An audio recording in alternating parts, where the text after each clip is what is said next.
सबसे पहले तो मैं ये कहूँगी कि लोग जो राजनीति में एंटी इनकम्बेंसी की बात करते हैं उनको ये समझना चाहिए कि प्रो इनकम्बेंसी भी एक चीज़ होती है।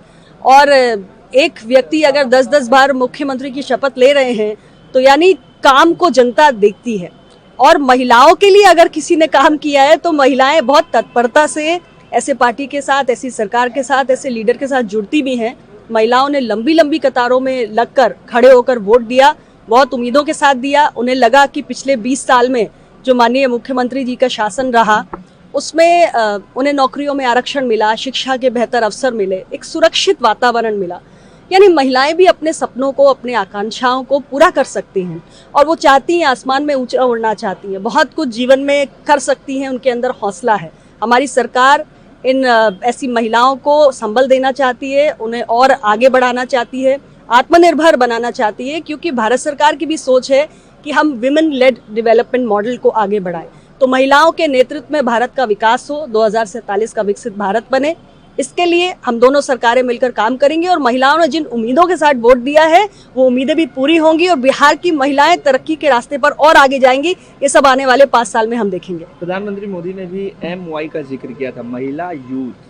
अब लग रहा है कि वो MY को अब और आगे बढ़ाने की जो बात प्रधानमंत्री करते हैं वो अब होगा बिहार से। प्रधानमंत्री जी ने ये बात सिर्फ अभी बिहार चुनाव में नहीं की है। प्रधानमंत्री जी लगातार कह रहे हैं कि महिला और यूथ हमारे देश का एक बहुत बड़ा एसेट है।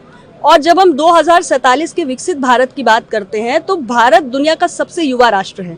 युवाओं की ऊर्जा का हमें सदुपयोग करना है। युवाओं के पास शिक्षा होनी चाहिए, स्किल होना चाहिए और अपने स्वरोजगार के अवसर होने चाहिए, और वो अवसर बिहार के युवा को भी मिलने चाहिए। और इसलिए आप देखिए कि मैनिफेस्टो में हमने युवाओं के लिए 1 करोड़ रोजगार सृजन के अवसर की बात कही, जिसमें स्वरोजगार से लेकर सरकारी नौकरी सब कुछ शामिल है। और इसी प्रकार महिलाएं भी हमारे जो शासन प्रणाली है उसके केंद्र में है। Women are at the centre of the national politics today. आज प्रधानमंत्री जी कहते हैं कि महिलाएं सिर्फ देश के विकास के जो फायदे हैं उसको नहीं लेंगी, बल्कि देश को आगे बढ़कर नेतृत्व करेंगी। और इसलिए महिलाओं को सशक्त बनाने की तमाम योजनाएं हमने एक के बाद एक लॉन्च की। इसमें हमारी खास तौर से जो प्रो पुअर वेलफेयर स्कीम्स हैं, चाहे आवास योजना हो, उज्ज्वला योजना हो, टॉयलेट्स हो, सैनिटरी नैपकिन्स हो 1 रुपए के, ये देखिए सारी योजनाएं महिलाओं को सशक्त करने की दिशा में हैं।